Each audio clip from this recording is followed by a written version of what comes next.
is Jan Laux, and I'm going to be demonstrating how to insert a peripheral IV. So the first thing we need to do is we need to check against the MR to make sure the medication that we're about to be administering to the patient is actually the medication prescribed. Second thing we need to do is get all our supplies before we go into the room.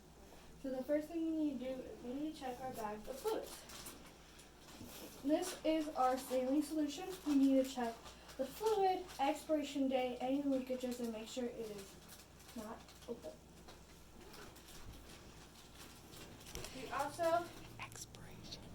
We also need to do this on the same. Make sure we look at the color, expiration date, make sure it's not open, and everything is good. So now we are going to enter into the patient's room. So we're going to now pause and wash my hands. Hi, my name is Shanna, and I'll be your student nurse today. Can I check your wristband? Can you tell me your name and date of birth? Tells me his name and date of birth, and it matches the information. I'm going to explain to the patient that I'm going to be inserting an IV and giving him fluids and an antibiotic for his infection. I asked if that's okay. He said yes. I asked him if he has any allergy to medication. He says no.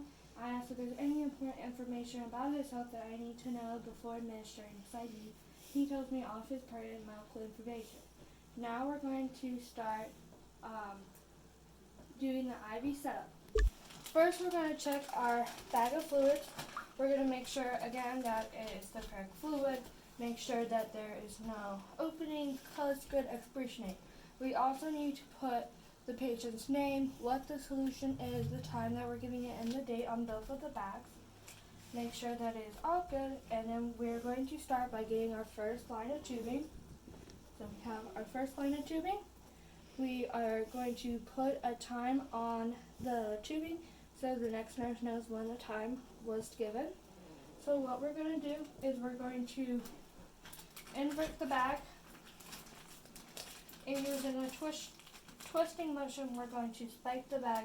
The roller clamp is clamped, so none of the fluid is running out. So it is clamped and spiked, and so then we're going to hang the bag. The bag is hung.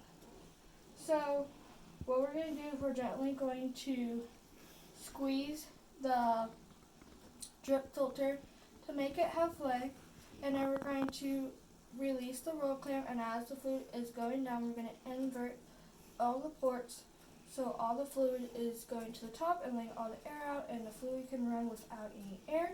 We need to maintain the stability of the end, and so we're going to let the fluid run so all the air is out, and then we're going to close the clamp and clamp the ends again. Next, we're going to do the same with our next bag.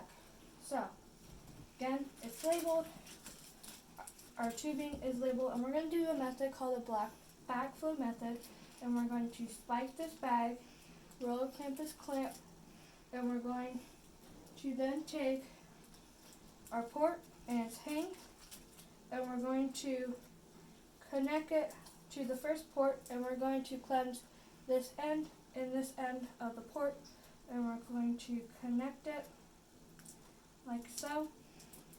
So the bag is connected, and then it is clamped. So now we are going to release the first clamp, and we're going to allow the saline solution to go into our first tubing, and it's going to fill the drip chamber up to about halfway because we don't want to waste any of our medication, and it's going to prime the tubing, and then we're going to close the clamp.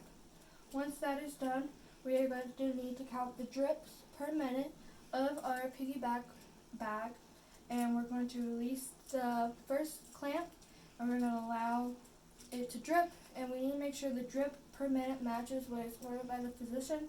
If it is not the correct drip amount, we are going to either make the drips faster or slower to match the drips per minute. So our drips per minute matches what is ordered, and our first bag is hung like this.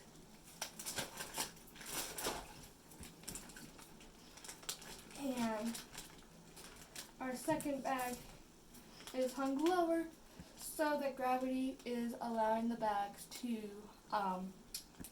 allow the solution to go into the bag. Okay, so after we have done this, we're going to go back into our patient's room. we are going to take out our jade tube. We are going to prime our jade tube with normal saline solution from a syringe, and we're going to put on gloves. Now, we are going to take our towel, and our jade tube would be like right here where we can grab it easily. Our gloves are on. We are going to feel where the vein is. So we have a good spot where we're going to put a vein out, and we're going to take our tourniquet, and we're going to tie our tourniquet, making sure the ties are up, not in the direction of our site. We are then going to take our cleansing swab, and we're going to cleanse the area, and then we're going to let it dry. Next, we're going to take our IV needle. Actually, this is not an IV needle, but we're going to take our IV needle. We're going to take it off. We're going to have it bevel up. We're going to feel where it is. And with my non-dominant, I'm going to hold the skin.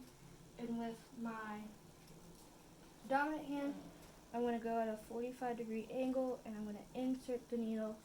And I'm going to get a flash of blood into the limb. And when that happens, I need to insert it in more, flick the catheter in place, and I need to pull out my needle.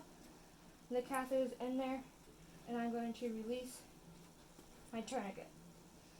Okay, so I have released my tourniquet. My safety has been pressed on my needle, but since I don't actually have the correct needle, we are going to just set it there. Okay, so we have our catheter in place.